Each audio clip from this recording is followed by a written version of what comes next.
Nandito tayo ngayon sa Caloocan City upang makilala ang isang artist kung saan ang huli ay nagbibigay buhay. Ang kanyang masining na proseso mula sa unang kislap ng kanyang inspirasyon hanggang sa huli na tumutukoy sa kanyang natatanging mga lagda. Good day, I'm Eshe Macdon. 18 years old from Caloocan City, and I'm a visual artist and also doing performing arts, specifically theater.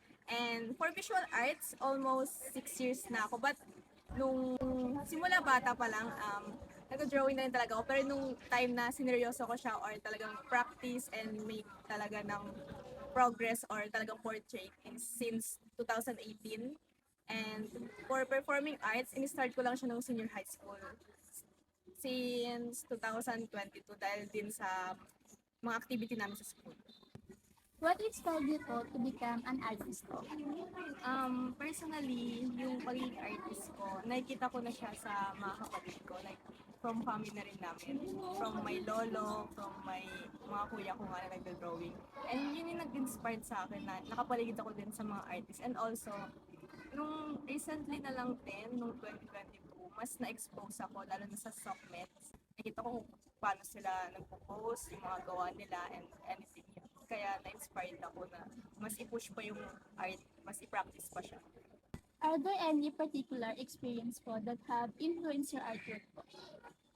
Since yun nga, nasabi ko na simula bata, exposed na ako sa mga artist din. And dahil din doon, mas na-expose din ako sa school. So, ako lagi yung pinanglalaban sa poster making. So, parang ano na nga lang yun, nagsawa na lang ako na sumali sa poster making. And ayun, yung mga experience na yun, mas nag-push sa akin yun na i-continue yung art. Can you describe po your creative process? How do you usually start a piece po? So, sa mga artwork ko, usually po kasi yung gawa ko is mga fan art, like mga artista ganon, mga actors. And ngayon lang din ako nag-explore about expressionism, like kung ano yung nararamdaman ko, yun yung drawing ko. Ngayon lang, lately lang din talaga. So, kung mag-start ako sa mga fan art, usually kapag may napanood akong series or movie, tapos nagustuhan ko, ito-drawing ko sila. I-search ko yung actor na yun, ito-drawing ko sila. So, ganun dati. And yung ngayon, kaya ako nag-explore din, dahil na rin sa, yun nga, yung senior high school, arts and design yung track ko. Mas na-expose ako about arts, yung meaning nun, yung parang deep meaning pa nung paggawa ng arts. So, parang na-inspire ako na gumawa ng expressionism naman kung ano yung nararamdaman ko, i-express ko. Ganun. So, sa ganong part naman, yung process nun, hindi siya planado. Like, nakahiga lang ako or nag-scroll. May makikita akong parang quotes or something. And then yun, parang naisipan ko siya na biglang gawa ng art. Merong one time na about siya sa, nakita ko lang siyang quote sa TikTok. Tungkol siya sa um, tungkol siya sa, parang quote siya na, there's a past version of you who is proud of your progress. Tapos yun lang, parang na-imagine ko lang na, hala, pwede pala tong i-drawing na parang, pwede siyang may dalawang tao, yung isa mukha siyang proud, yung isa black and white siya since past nga siya. So, ganun yung process ng mga idea ng idea. What materials and techniques do you prefer po to use and why po? Me personally, yung main medium ko is charcoal and graphite pencil. Usually yung ginagawa ko dun yung mga portrait niya since may mga fan art. And yun yung prefer ko kasi hindi yun yung una kong medium. Yung una kong medium talaga is oil pastel since nung elementary nga puro oil, puro poster making, ganon. Na-push ko lang yung medium na yun kasi nga, yun nga sa influence din ng social media, puro ganong medium yung nakikita ko. And ayun nga, sabi rin sa mga lesson din namin, yun yung pinakamadali. Parang madaling makakita ng mga source doon, like yung mga materials doon, like pencil kasi and charcoal lang siya, mura lang din siya. And yun yung parang yun yung na-push ko na pag-aralan and parang among other medium, yun yung masasabi kong main medium ko na parang hindi naman sa parang medyo na gamay ko na kaysa other medium. How do you overcome your creative blocks po? So as grade 12 na graduating student, super busy na rin sa school. So hindi na rin talaga nakakapag-focus din sa pag-drawing. And yun na siguro yung art block, yung busy, yung walang time. Pero na-overcome naman siya sa part na kapag, ayun, pag suspended yung pasok dahil nga sa init.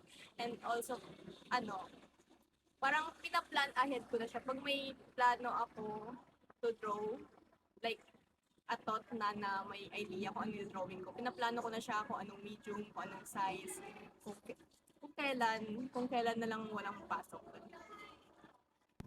How do you hope your audience will react to your work?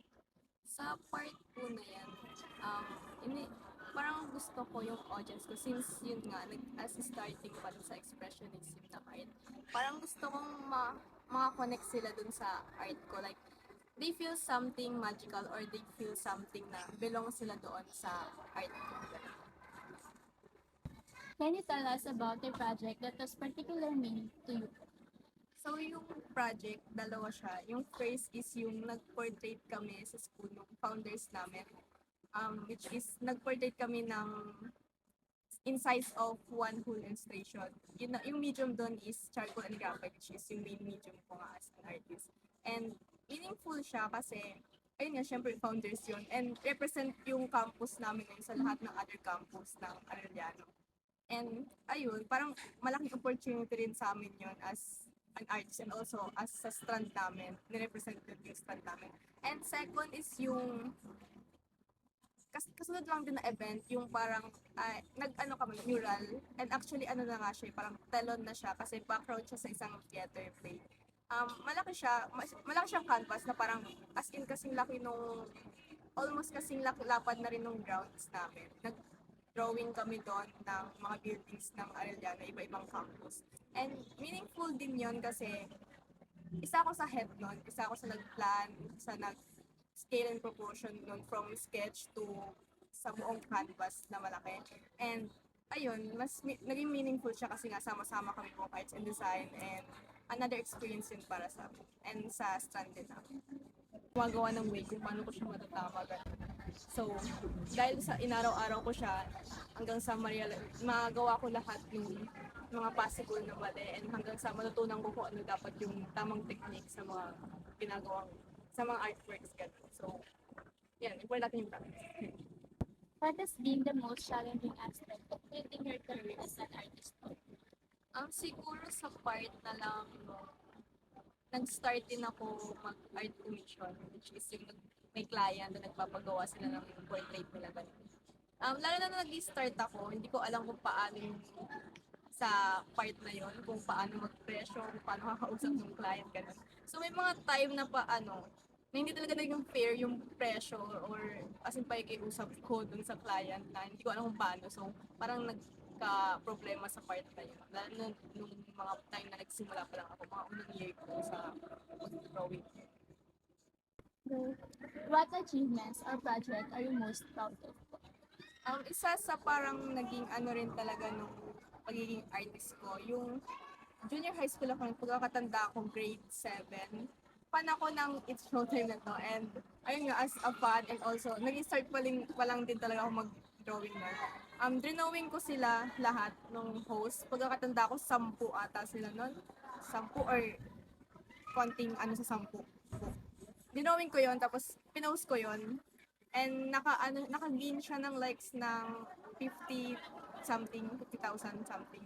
And ano pa yon, mga February ko siya pinost and then ilang months pa bago ma-feature sa It's Showtime kasi mga ano pa siya mga end pa nung year yung anniversary nila. So, yun, na-featured yon yung art ko na yon para sa 10th year anniversary ko.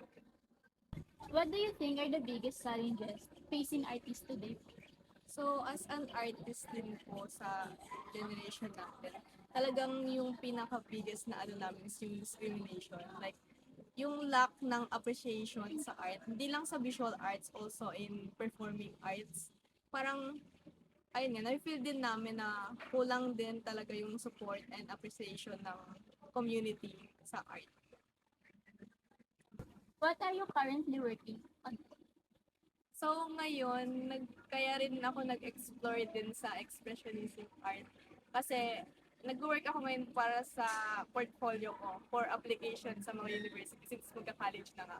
So, this May na rin yun, coming May na rin yung kailangan. And hanggang ngayon gumagawa pa rin ako. So, nagkakaram. So, yun yung pina-work ko ngayon. Yung mga artwork na parang more on relate, may meaning siya about sa buhay ko. Do you have any upcoming shows or events po where people can see your work po? So, sa as performing artist po, merong upcoming beta na rin namin sa school, final project. Meron kaming theater doon na sa main na rin na ano yun. And also, about visual artist naman, yun nga, currently working for portfolio and ayun, nagpo-post na lang din naman ako sa FB page ko, sa art account ko, sa Artsy Esh. What goals or ambition do you have for the future of your artistic career po? So, actually, kung specific career, wala pa talaga siya kung ani ko. Pero since yun nga, college, yung pinaka-goal ko talagang course is fine arts. So, pinili ko yun kasi, yun nga, as an artist din. Pero kahit wala akong specific na trabaho na naisip pa ngayon, parang inisip ko na lang na related siya sa art, dun ako. Hindi ako parang pipili ng ibang course for practicality, ganun-ganun. Kasi feel ko hindi naman ako masaya dun. So, ayun, parang luckily, thankfully na lang din na pumapayag yung mga magulang ko doon na i-push ko ano yung gusto ko.